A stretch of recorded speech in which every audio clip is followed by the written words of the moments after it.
Hello everyone, कैसे हैं आप सब। आप सभी का एक बार फिर से मेरे चैनल हलचल इन बॉलीवुड पर स्वागत है। मैं आज एक ऐसे एक्ट्रेस के बारे में बात करने वाली हूं जो मीडिया को अपनी असली उम्र नहीं बताती।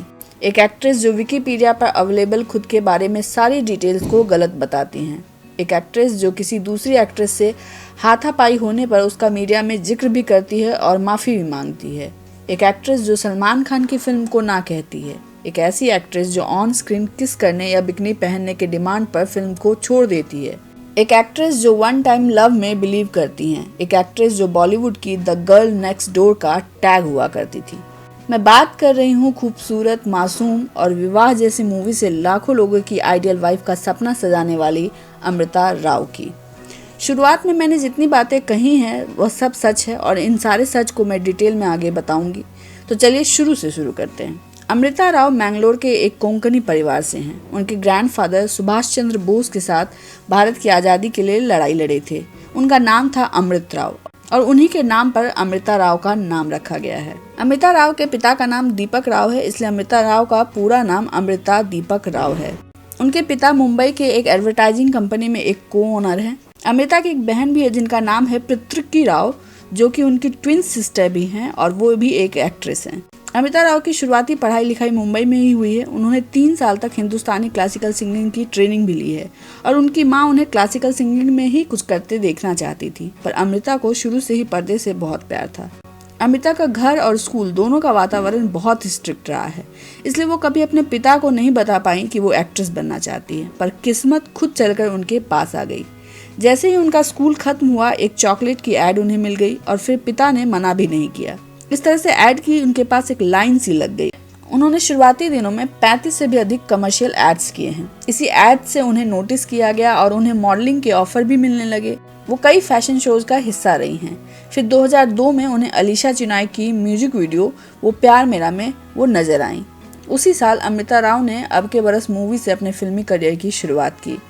फिल्म फ्लॉप रही, लेकिन 2003 में आई इश्क विश्क से उन्हें नोटिस किया गया। कमाल की बात यह है कि अब के बरस मूवी में आर्य बब्बर ने उनके साथ अपने करियर का डेब्यू किया था और इश्क विश्क में शाहिद कपूर ने। उसके बाद अमृता राव ने लगभग 21 फिल्मों में काम किया, जिसमें से कुछ फिल्में हिट रही हैं और कुछ फ्लॉप रही हैं। ओवरऑल देखा जाए तो अमृता राव हमेशा से एक एवरेज एक्ट्रेस रही हैं, पर अपनी खूबसूरती के लिए जानी जाती रही हैं। अमृता राव कभी भी मीडिया में या कहीं पर भी अपनी उम्र या कोई अपनी पर्सनल डिटेल नहीं बताती हैं।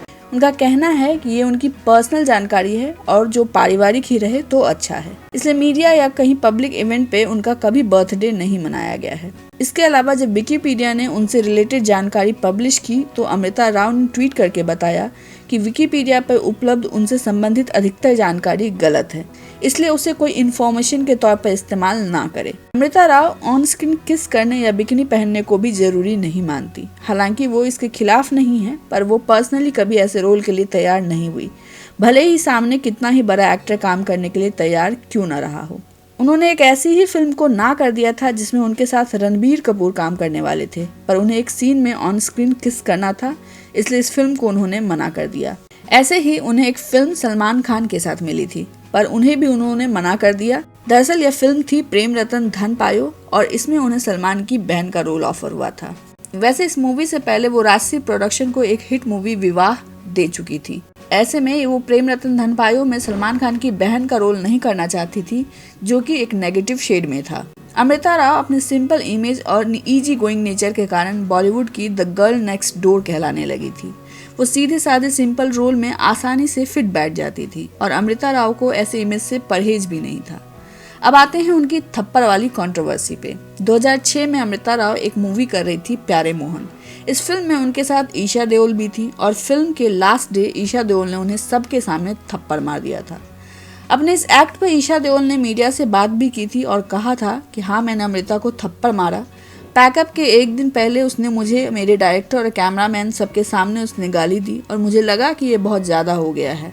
मैंने अपने सेल्फ रेस्पेक्ट और डिग्निटी को बचाने के लिए उसे गुस्से में थप्पड़ मार दिया। मुझे इस बात का अफसोस नहीं है, क्योंकि उस वक्त मुझे अपनी इज्जत बचाने के लिए जो ठीक लगा मैंने वही किया। अमृता राव ने भी मीडिया से पूछने पर इस बात से इनकार नहीं किया और उन्होंने ये बताया कि उन्होंने ईशा देओल से अपनी गलती के लिए माफ़ी भी मांग ली है और अब उनके बीच सब ठीक है।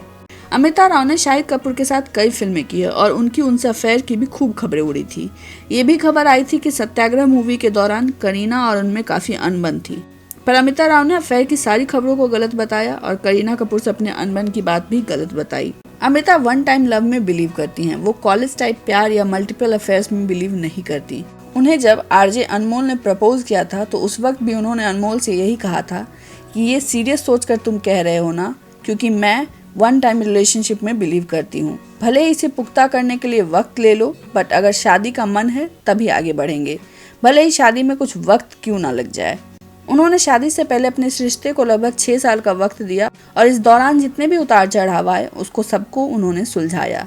फिर 15 मई 2016 को प्राइवेटली उन्होंने शादी कर ली। आरजे अनमोल उनके लिए अच्छे लाइफ पार्टनर भी साबित हुए। उन्हें अब 1 साल का बेटा भी है जिसका नाम उन्होंने वीर रखा है।